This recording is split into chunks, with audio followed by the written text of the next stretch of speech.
Good. Well, I think we'll get started. People will join as we go along, but we already have easily enough people to justify doing the hour. So thank you for joining. Welcome to Helen, who just joined. So my name's Jim Tanburn. I coordinate the DCED, and I'll be just framing the hour, and then we have James Elekwachi from PEND, who has recently been through an audit, talking about his experience, and then Peter Bates and Beka Tagauri from SDC talking about the experience of audit from the point of view of a donor. So this is how it looks. I'll give an overview of audits. Some of you will already be very, very familiar with what audits are and how they consist, what they consist of. Others are coming perhaps for the first time. So we'll just try and get everyone quickly on the same page. And then James will talk about partnership initiatives in Niger Delta, PEND, experience of being audited, and then Peter and Beka on SDC, and then a discussion. And please feel free to post comments and questions in the chat box, bottom right hand corner, as we go along, and we'll pick them up as we go. So what is an audit? An audit is essentially an outside look at the results measurement system of a program assessed against the DCED standard. So the standard for results measurement is structured in such a way that the whole thing can be scored out of 100 for quality of the results measurement system. It is optional right now, and one or two programs have been asked by their donor to have it, but most choose to have it on their own initiative, and it's confidential. If people get over 85%, then we list them in our table of honor on the website, but if they don't reach the 85% score, then it's up to them what they tell the world.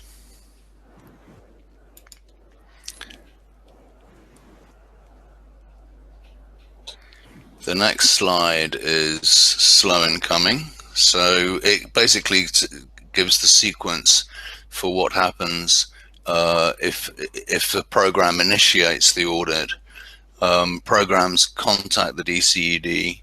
We check whether the program's ready. So we've had a few audits where the program was clearly not ready for audit, and no one was terribly happy with the experience. So we check a pre-audit review. We have a look at how the program's doing in a quick, rough way, and if it looks like the program is ready to do reasonably well in an audit, then we go ahead with suggesting auditors. So we have a cadre of, I think, about 10 auditors now who've been through a lot of audits together, and are all on the same page about how to score a program. And then there are draft terms of reference on the website as a Word document, so we make it as easy as we can for the program. This is taking long. Oh, there we go. The program, DCED, and the auditors decide on the scope and the dates of the audit. The program makes available a complete set of documentation as requested by the auditors. Then the auditors do a random selection, well, it's partly purposive, partly random selection of which bits of the program to audit. The auditors visit the program to conduct an audit, although these days, just yesterday, we had a meeting of the auditors to explore the idea of doing remote audits with this coronavirus situation. Actually visiting programs right now is obviously not practical. So can we respond to requests for audit by doing a remote audit? So that's something we're actively exploring now. Then the auditors prepare a draft report, and all the auditors get together to discuss the scoring and whether everyone's on board with it, which I think is quite an important process of homogenizing, making sure everyone's consistent in our scoring. And those calls can, well, those calls have lasted up to 4 hours. They're quite detailed. And then the audit report is shared as a draft with the program, and then finalized in light of the program's any corrections that they have. So basically, we feel it's been a positive experience for programs. There's been 29 so far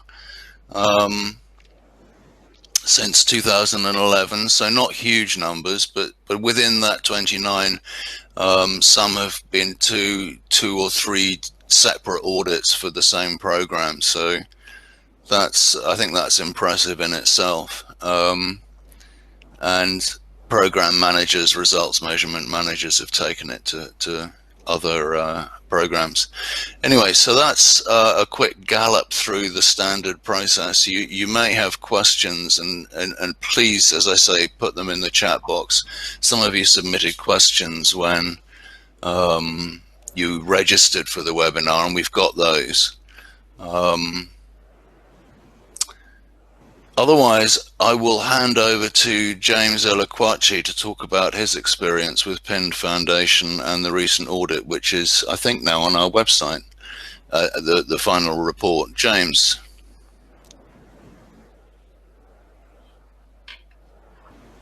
Okay, thank you very much, Jim, for that introductory background. So PIND Foundation actually underwent an audit in September 2019, just last year. So very recent for us. So what I'm going to do here is to tell the story, and for other practitioners to also understand that it is important to do an audit. It's possible. It's not too mysterious after all. But so I'll go straight to the presentations.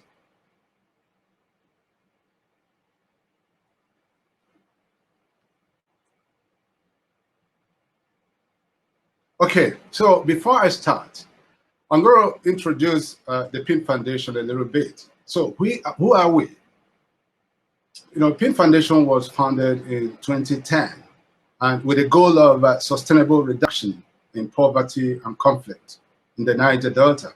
The Niger Delta is part of the south, part of Nigeria, and a bit of the southeast part of Nigeria, and one of the states in the southwestern part of Nigeria. It actually covers 9 states. The mission of PIND is to build partnerships, as well as encouraging peace and equitable economic development in the region. So the strategy is about gender and youth mainstreaming. It's also about do no harm approach, and as well as mainstreaming conflict sensitivity. We also ensure dialogue and as well as participatory approach to building civil society. We have expertise in donor coordination, and as well as facilitating development planning. We try to influence government and public expenditure, and we try to build alliances, by developing markets, and as well as pioneering peace and peace security networks in the region.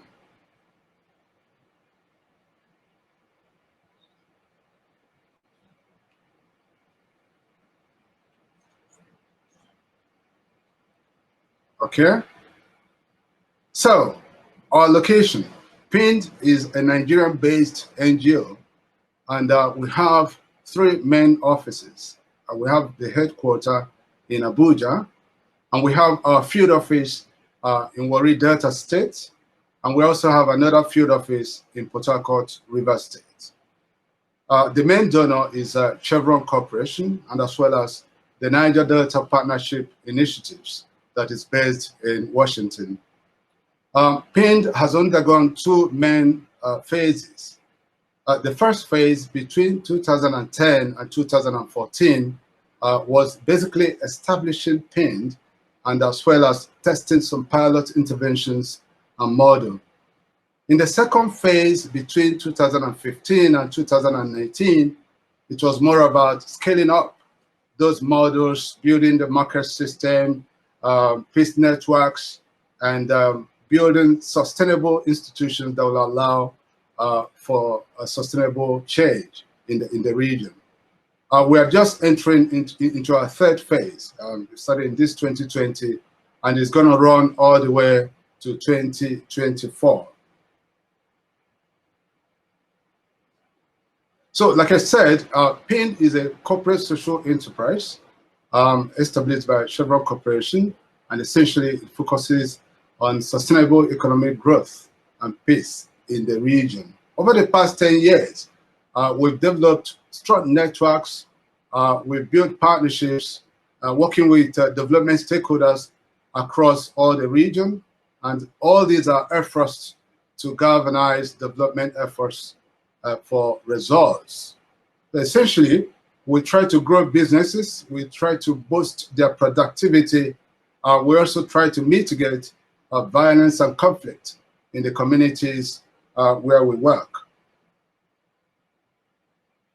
So, why follow the standard? First of all, is for credibility. You know, we needed to ensure that our results are credible. And so, for our results to be credible, we need to ensure we have a credible results measurement system that will convince our stakeholders and all our partners. Another reason for following this standard is for globalization.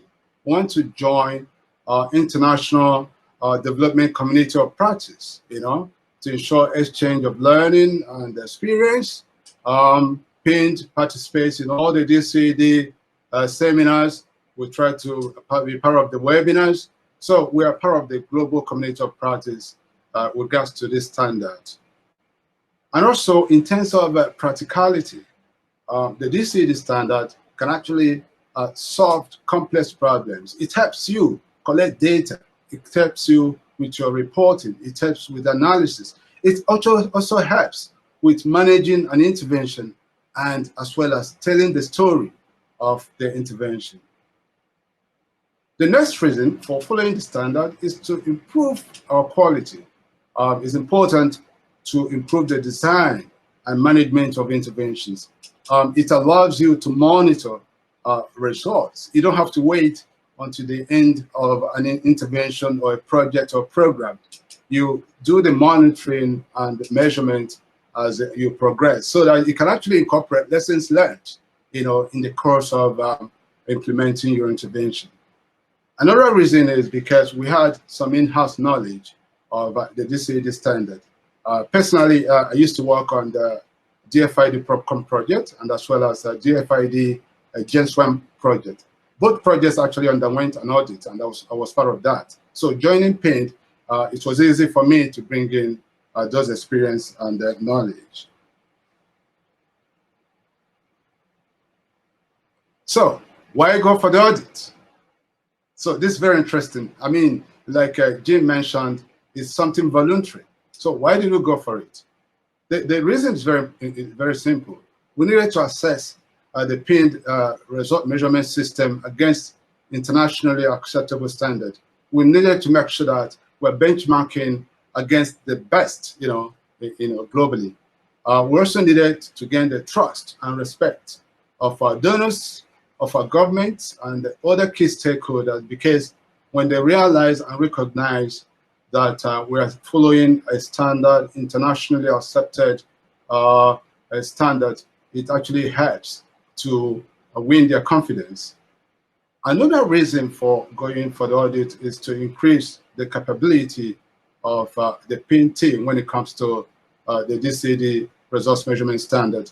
Because one thing the audit does for you is kind of uncovers the gaps, inherent in the results measurement standard or system. So in going for an audit, you get those feedback. It helps you to come up with plans to address that. So like I said, again, it helps you to identify the gaps and then actually provide opportunity to learn and enhance the results measurement systems.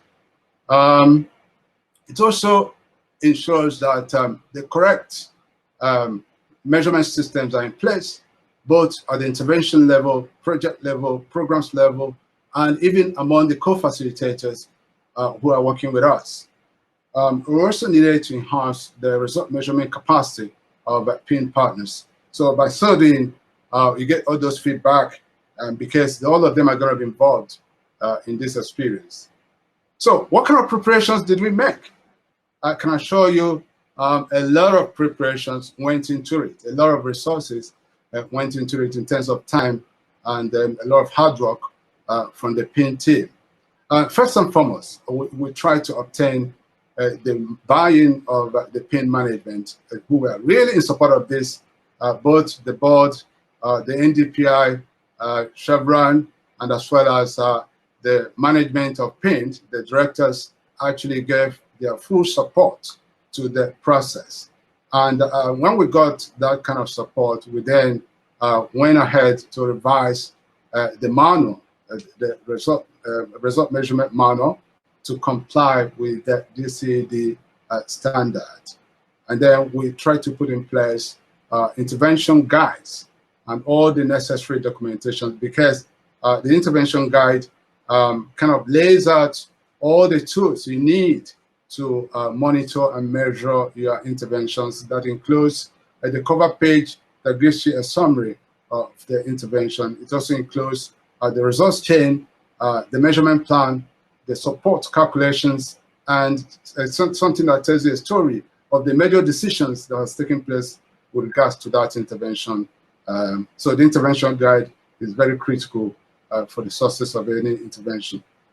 And we also then went ahead to test it out, test out the result measurement system based on the DCED standard.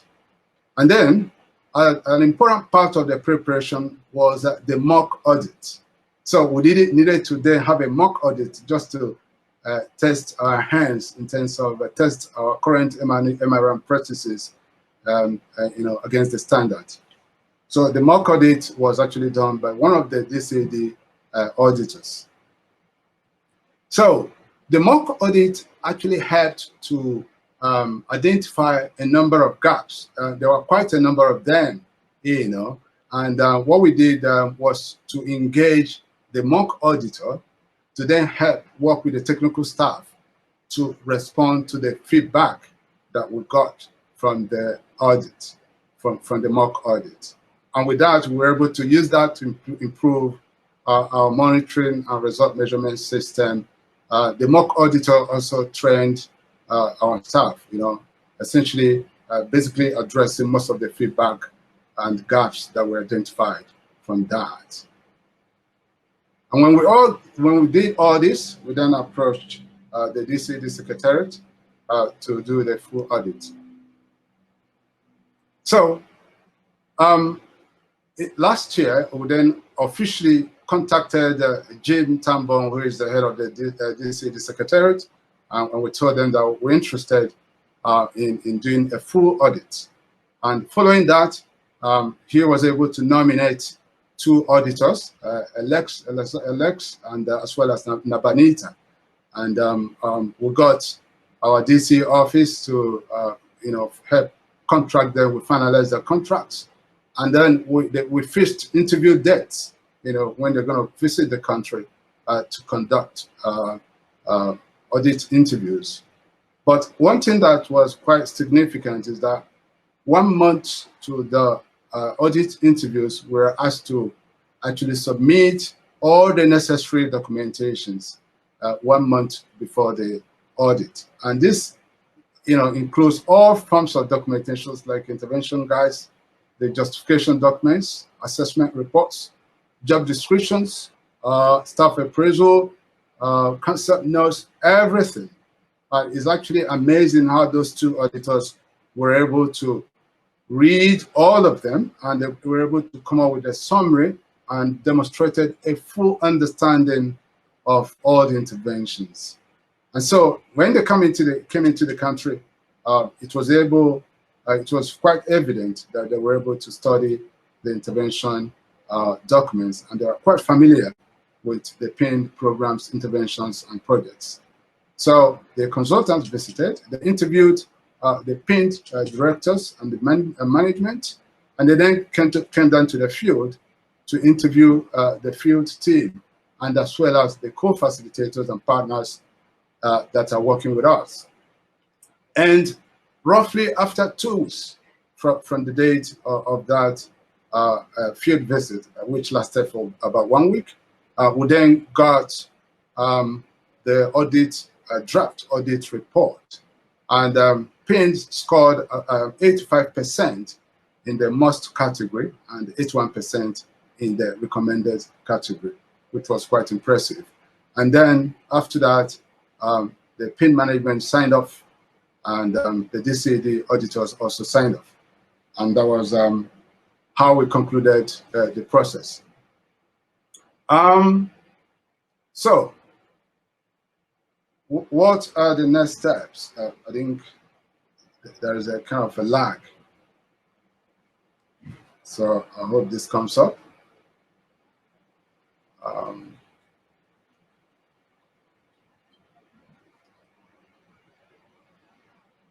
Okay, so what are the next steps? So first and foremost, we wanted to use the lessons learned to improve our resource measurement system, because one thing that the audit does is to come up with a comprehensive report that actually scores. It doesn't just score, it also gives a feedback in terms of the strengths and weaknesses of all the elements of the DCED standard, all the aspects of it. So those are very important feedback. And so at the moment, PINT is taking actions to close those gaps that were identified. And we are now championing the DCED standard in PINT and as well as amongst our partners. Most of our partners now are using the intervention guide.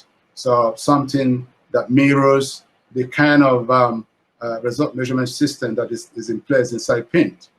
And essentially, we're now improving the measurement and result measurement, the measurement system of our co-facilitators. The co-facilitators are the ones representing us out there in the field, and they're coming out with intervention guides, results chains, measurement plans that is actually similar to the ones that we have inside PINT.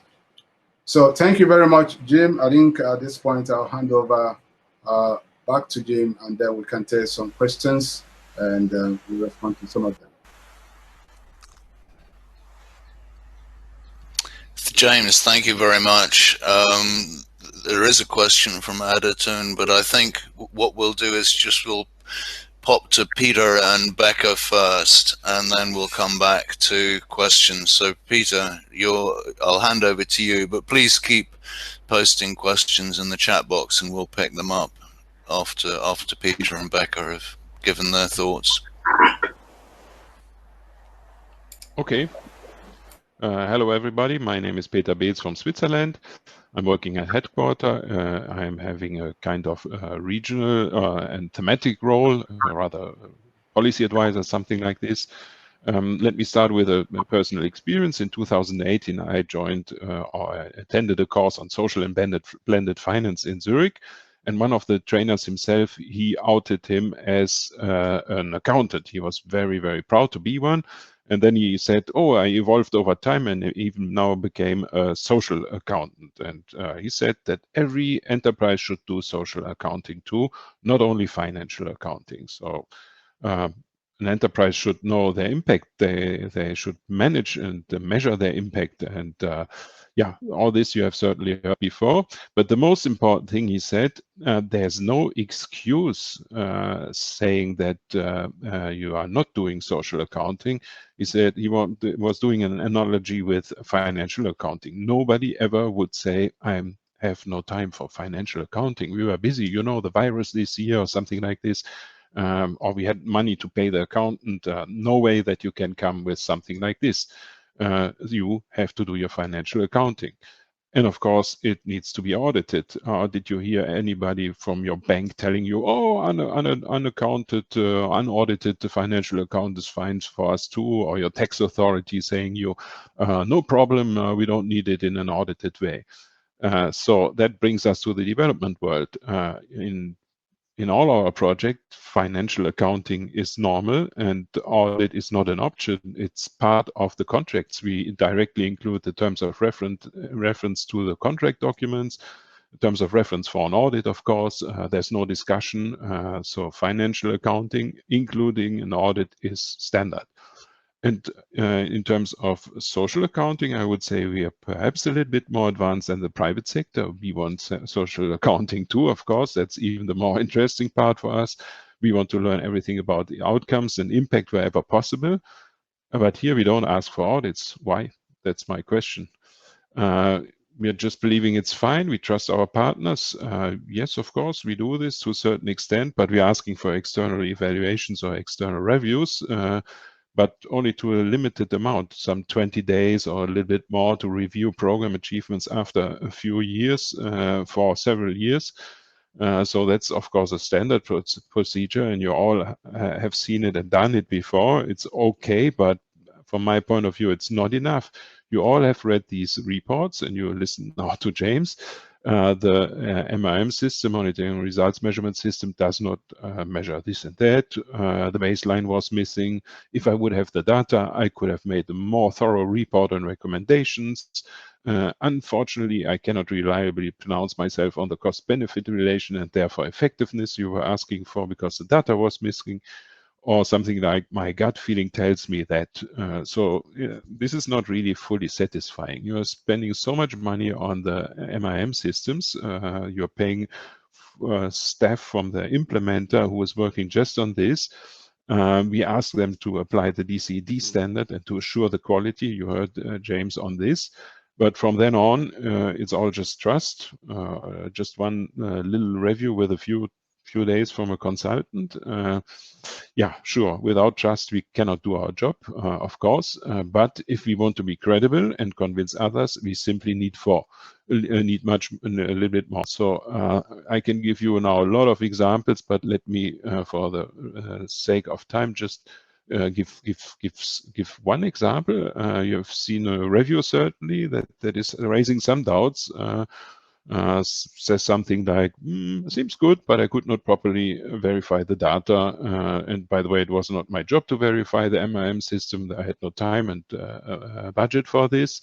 But I have a few doubts on some results and outcomes because I talked to 3 beneficiaries and one said blah, blah, blah. So then the implementer argues against it, but your evaluator does not want to change the report. And you know your program, you have been to the field, you have talked to dozens of beneficiaries, you write the management response, but nobody reads it. And yeah, all this is making your life difficult, and this of the relationship with the implementer as well. And an audited system would have solved this problem and made the work of the consultant much easier. And then there would be no more excuse that he was not sure about the data or had not time to check everything because it was already done by the auditors.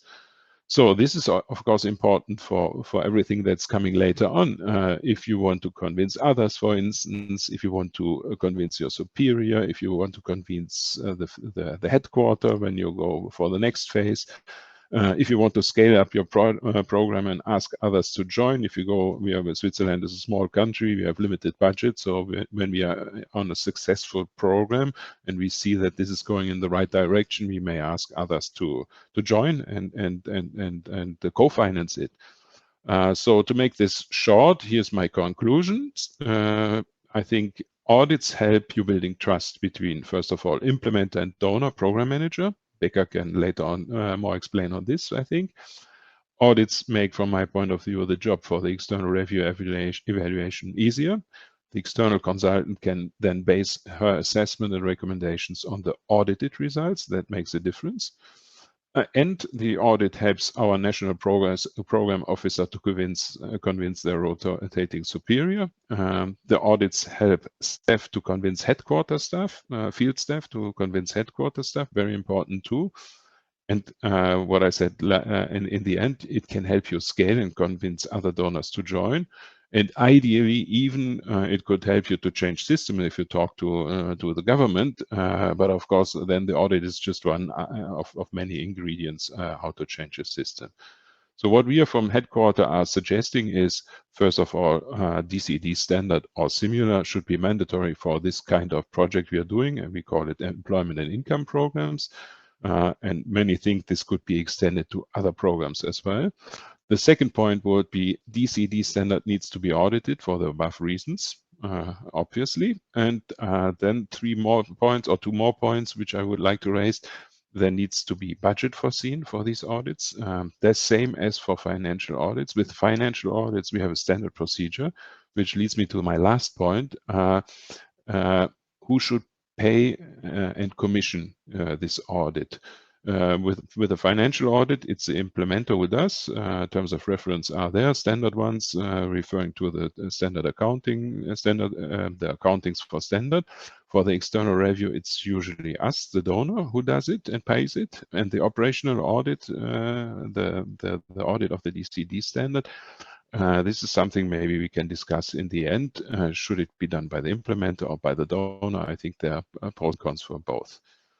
So I stop here and give over to the field office view from my colleague Beka from Georgia.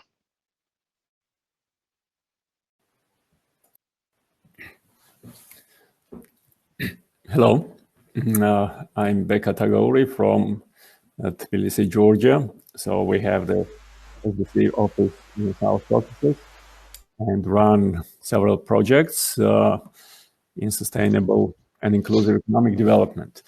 So, I had a chance to train myself in the DCED audit and had the pleasure to interact with Jim and his team and understand how profound this system is. Actually, this is a moving target because every time, so the system gets advanced and there are some new developments in the system also, but the need for applying this system is pretty obvious to me. So from the beginning, it was actually this question, or would the donors take these standards on board, and would the implementers be able to meet this kind of strict requirements and standards? But it was a good analogy brought by Peter that if everybody agrees that financial audit is necessary, then why should there be a question about this kind of programmatic audit? And especially if we want to be assured that the results are credible, then it's the best way how to build this credibility into the results. And of course, donors are interested in that. So we had our project run by Mercy Corps in Georgia, audited by DCED auditors some 4 years ago. And first, actually, it was a mock audit run by the consultants.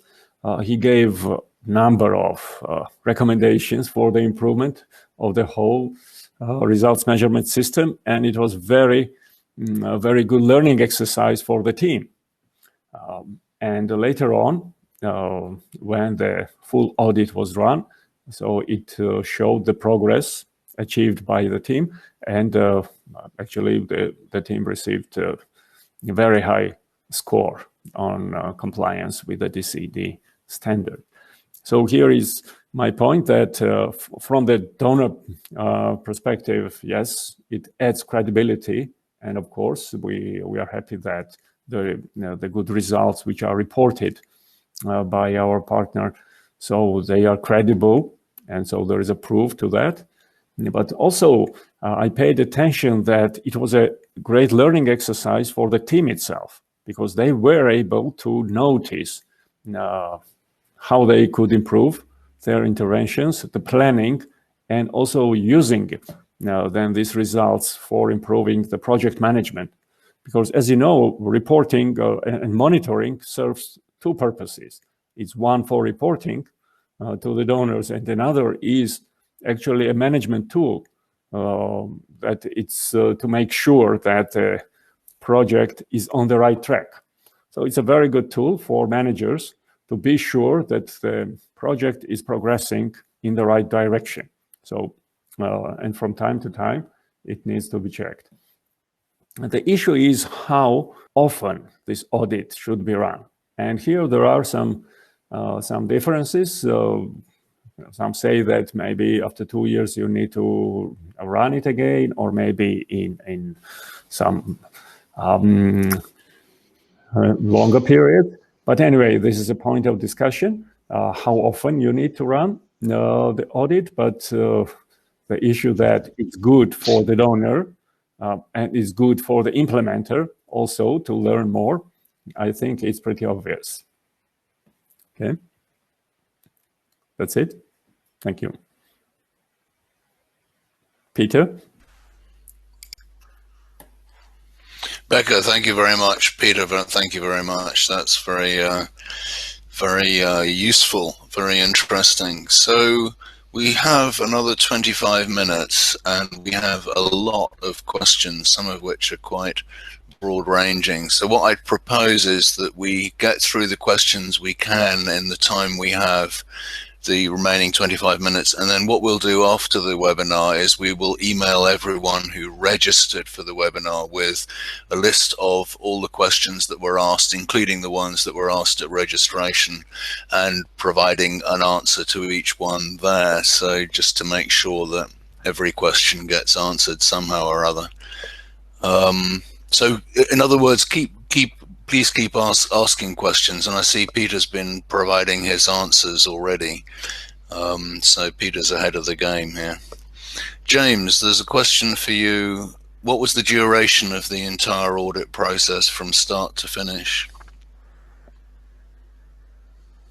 Yeah, I think that's an interesting question, because I mean, we started thinking about the audit, you know, about 2 years ago. And basically, when we approached the DCED Secretariat, we were advised to get a mock audit done in the first instance. And so we were able to work with one of the auditors, and we did the mock audit. So that's the first starting point, because the mock audit then helped to uncover some of the gaps in our MRM system. And then we also worked with this auditor to build the capacity of PIN team, and also to work with the auditor to fill in those gaps. So when we got ready for the full audit sometime last year, we then approached the DCED Secretariat, who then identified 2 auditors. And then there have to be the contracting of those 2 auditors, which took a while, probably. It depends on the contracting or procurement arrangement of an organization. In our own case, it was quite straightforward.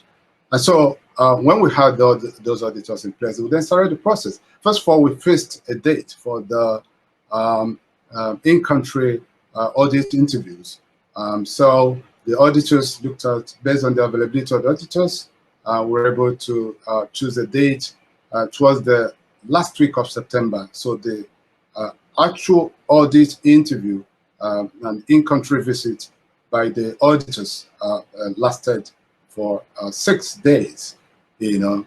But however, before their arrival, one month before the audit interviews, the auditors required that the organization PIN actually submit all the required necessary documents, the intervention guide, the resource measurement plans, intervention justification documents, concept notes, staff appraisals. All those things were in place 1 month, you know, before their visit. Okay, so like I said, when they then visited, you know, for the in-country interviews, that lasted for just 1 week. Then 2 weeks after the visit, we were able to get a draft report of the audit. And then PIN had a period of 5 working days to respond to the feedback, you know, the report from the audit. And after our response, the DCED Secretariat and the auditors were able to sign off, and the PIN directors, the management also signed off, and that basically concluded the process. So I think with adequate preparation, it's quite a straightforward process. James, thank you. That's very useful. There's been several questions around the cost of the audit. I wonder whether anyone would like to comment on that. I'll just kick off the discussion. Peter Bates also says who should pay for it or who should initiate it. Maybe, Peter, you'd like to discuss that briefly. But just to kick off the discussion, when the audit process first was pioneered, let's say 2011 to 2014, we did get a lot of questions about how much this costs, and so I did an analysis of the first 10 audits or so of the proportion of the audit cost to the total program cost, and on average it was 0.3% of the program cost goes on audit. That's just the auditors and the travel and so on. Obviously, it's a slightly higher proportion in a small program, slightly smaller proportion in a very large program. But just to give you some sense of the sort of budget level that the audit calls on. James, I don't know if you, or Peter or Beka, do you want to say anything about Peter? Maybe you could start off, because you've added a lot of thoughts in the chat box, and it would be good to sort of maybe elaborate those briefly in person. I don't have a number on the cost. As you said, this is variable, depends on the project. But we had some discussion with implementers that were complaining that if this is not foreseen right from the beginning, or if this is not asked for in the tender, they leave it out because then the cost of the program is a little bit lower, and then you have a problem. So my point is that this has to be discussed or fixed right from the beginning. Like in the financial accounting, you have a budget for this, there's a separate budget line, how much this costs, full stop. For external evaluations, we reserve another separate budget line as a donor. Okay, fine, very good. Managed by us, not via the implementer, it's just for us. And I think the third point for these audits, we should find a method or agree on something how this should be dealt with. Either like the evaluation, then it's on the donor who is doing it, and no problem in tender procedures, or you foresee it with a fixed amount, like for the financial audit, and it goes via the implementer. I think both ways are feasible, but we have to decide which way we do it. Otherwise, it may get forgotten, and the implementer says, I don't have the budget, this was not foreseen, something like this, and this should not be the case.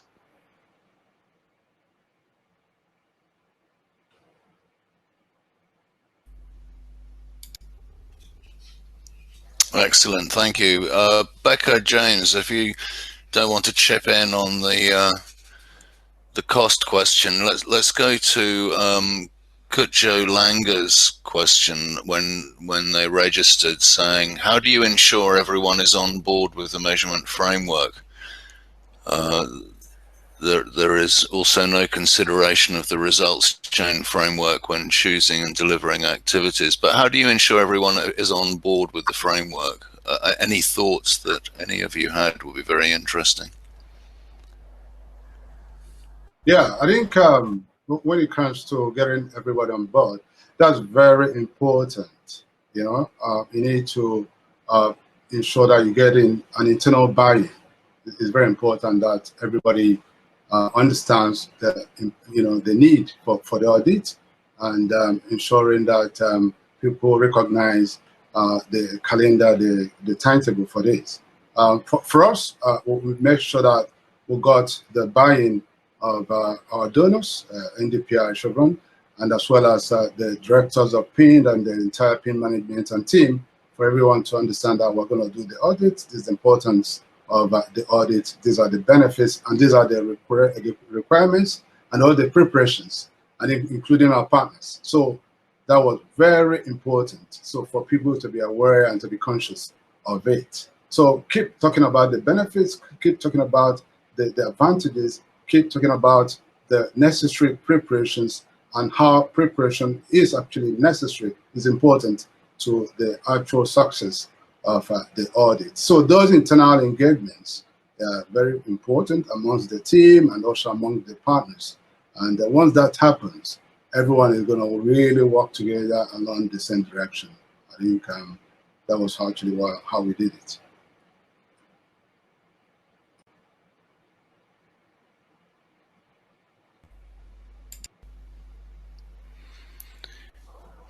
Peter, Beka, I don't know if you want to add on the buy-in question. It's unfortunate there's about a 5-second delay between when you click your microphone on and it actually comes on, so that's why there's a pause. Yes, actually, my point here would be that currently, as far as I know, there are 5 donors that share this standard, but there are still other donors to join. So I think the point that this DCED standard is still voluntary and is not made mandatory is because of that still some donors have not picked up the importance, or they are following some other standards. And if all donors actually understand and agree on this standard, then I think it will be very easy to make it mandatory and to put it in contracts and terms of reference, and then it will become as standard as a financial audit. Yeah. Thanks, Beka. I think there is a discussion about what happens when it becomes mandatory, and because it could become a sort of grumpy form-filling exercise that's just paperwork rather than a useful tool that structures improvement and measurement. But I think that's just one possible hazard. Peter, did you want to add, or should we go to the next question? No, I just said that I personally think that the DCED standard should be mandatory. As DCED standard or similar, if somebody has an even better system, okay, fine. But I think it should be standard, and then the audit should be integral part of it. And then there's no discussion, and we do it and we learn from each other. It's not some are running in front and the others are lagging far behind. No, I would declare it mandatory. Unfortunately, I don't have this power, but we are working with Jim on our head of quality assurance, right, Jim? I was going to say it's above my pay grade as well to make it mandatory, but okay, no, that's good. Question from Simon Venance: can DCED audit be conducted on programs irrespective of approach, whether the program uses direct delivery or market systems development? I don't know whether any of you as panelists would have a thought on the general applicability of the standard and the audit, of course. Yeah, I think it's possible to apply the DCED standard across different kind of strategies and approaches. Yes, for those doing direct delivery, it's possible. It's also possible for those using the market systems development approach. However, it's actually a lot more suitable and easier to apply it in market systems development facilitative approach, because if you look at the standard, it also talks about systemic change. You know, there are causes. If you look at the 7 to 8 elements of the DCED standard, you discover that going through those, there is some form of assumption, an underlying assumption that a facilitative approach will actually find it a lot easier to pass through the audit. And so I've worked in a program that we did more of direct delivery, and I didn't see actually what stopped us from applying the DCED standard in such situations, even though it's a lot more suitable when it comes to market development approaches. Yeah, maybe I can share from a meeting we had in Latin America, a regional workshop where we invited somebody, a regional advisor from one of our implementers, SwissContact, and while we were explaining that how much of use it is to have the DCED standard and having a proper result chain, otherwise you cannot do all these calculations and you cannot do the attribution. And we said this is really highly recommendable, and we think this can be used in other projects, not only employment and income projects too. The colleague from SwissContact, he came in at the end and said, And this should be done for every kind of project, not only employment and income projects. So I totally agree with James. I think this can be applied and should be applied to many more projects, if not all.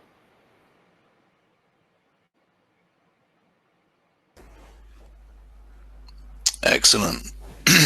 Well, thank you both.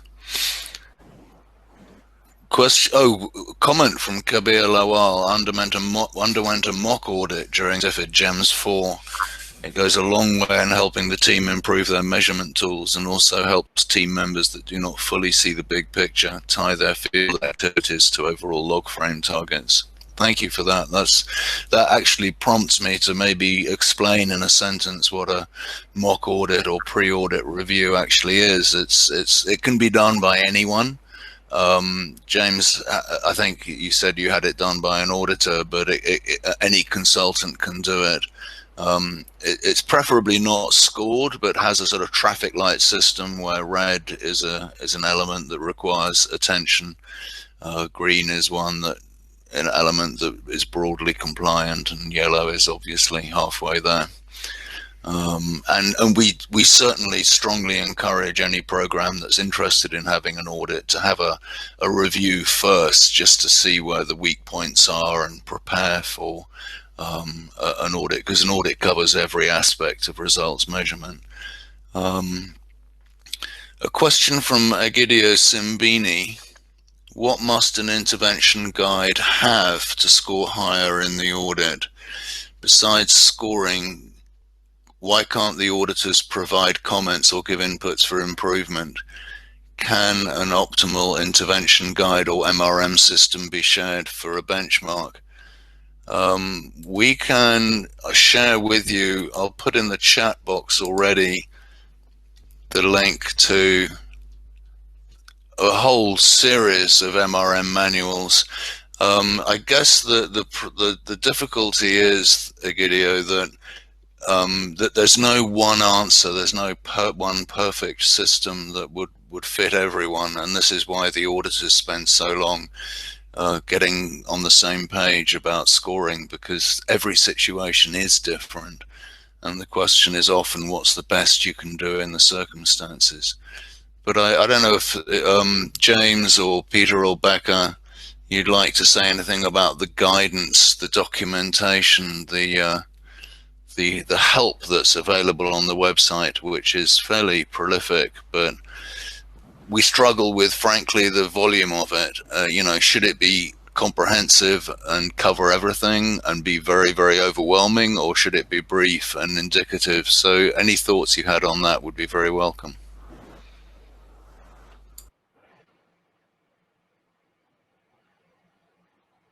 Yeah, I think I was able to make reference to quite a number of resources on the DCED website, especially when it comes to sample intervention guides, results chains, measurement plans, the cover paper, the support calculations. I think I will say that they are quite sufficient, because if you really want to see a standard intervention guide or results chain, you see all those resources on the DCED website. So with that kind of template, you can actually then adapt to your own situation and to your own intervention or to your own program. So, and also referring to the question you asked earlier, it's actually possible. What happens is that it's not just the scoring. The audit report actually gives you a number of comments that actually highlights the strengths and weaknesses of all the aspects that are being scored. So with those comments and feedback, you actually see what can be improved upon. For me, that's actually the main benefit for going to the audit. It's not really about scoring high or not scoring high, but for us, it's the learning that comes from it, and also the areas of improvement, that are actually highlighted, so that it kind of enhances the overall results measurement system, So that's very, very, very important. Going for an audit, it's not just about the scoring; it's the entire experience, the richness that is apparent and inherent in it.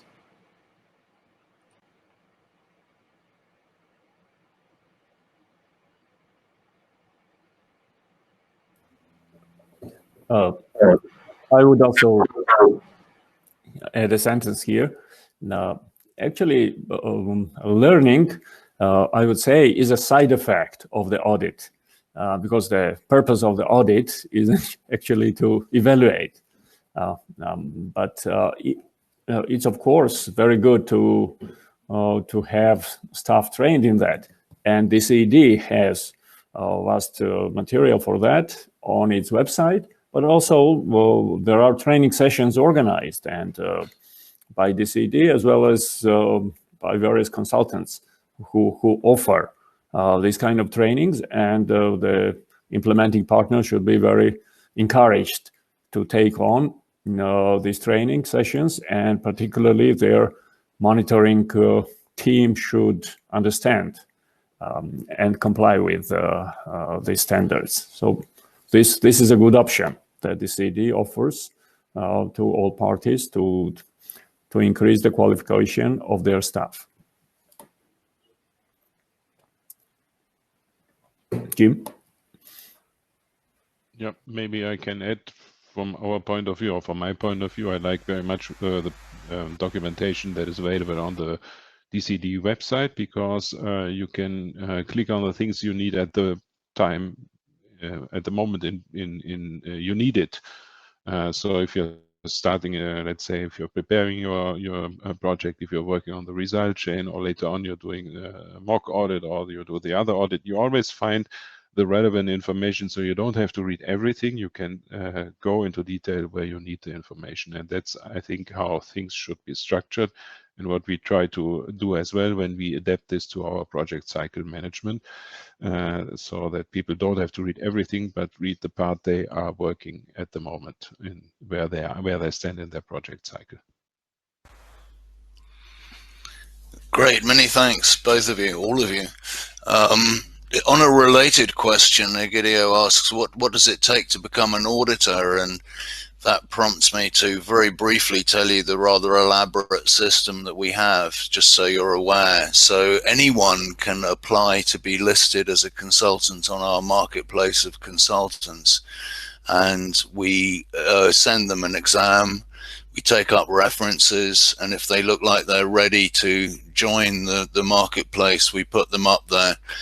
They can also then express interest in becoming an auditor, but they need to have, I think it's 5 years of experience, and at least experience in 2 or 3 countries, which hopefully they've gained as a consultant. And then they can go on a couple of audits with a much more experienced auditor, and we assess how they do and whether they're okay to 2 different lead auditors give an assessment of whether they're good enough to be an auditor, and then they become an auditor if they are. So it's quite a sort of formalized process that I wanted to draw to your attention, which is at the same time open to anyone to join. We're coming up to the hour, and I can hear the clock chiming outside. Maybe I will hand over to James, Peter and Beka for any concluding comments. What have we not covered in the hour that we should cover in future, or could cover in a different webinar, or in this famous email that's going to come to you afterwards with answers to all the questions? So as a form of closing remarks from my own part, we actually pinned is probably one of the last latest organization that got audited. I'm going to encourage as many programs and projects as possible to really go for the audit. It just it helps to improve the overall result measurement system, and it also helps you to gain more credibility and respect from donors, from stakeholders, and from your government. So I will encourage everyone to really embrace the DCED result measurement standard. Thank you very much.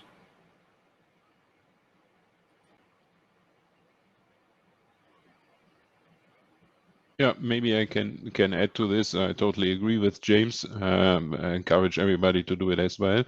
From my point of view, what is a little bit open is if we say we want this audit and we really want it, What we didn't have decided is who is going to pay it, where to put it in the budget. This is an open question. I would like to have other opinions. I have my own opinions on this, but I would like to learn from others how they think this should be dealt with. And the second point would be how can you perhaps elaborate a little bit more how evaluators, external reviewers see a project where they have this audit? I think that may be another very important add-on for the audit. I'm sure these evaluators are happy that the audit has happened, because everything is more solid, more robust, more clearer, and makes their life easier, and they can do a much better job and much more interesting job, better recommendations.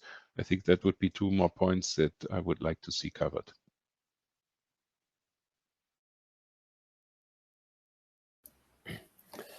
And my closing remarks would be that the audit is gaining power and gaining popularity. So more and more donors and implementing partners are learning about it. So sooner or later, it will become a really standard, like financial audit. So those who want to be on the front line, they just come across and train their staff and take on board these high standards. So, and the others will follow. So I think all the donors at some point decide that this is as important as other types of audit. So thank you for your attention and all the best. Excellent. Thank you so much. That's really useful. So it just leaves me to thank James, Peter, and Beka for being willing to speak and for being so positive and insightful, as someone has just written in the chat box. Definitely insightful. Thank you to Amy, Nubanita, and Adam for doing the backroom, making it all happen. And thank you to you as participants for joining. We will, in this email, also send a link to the recording of the webinar so that people can see it again, or if your colleagues missed it, you can point them to it. Thank you very much to everyone, and watch this space and stay healthy.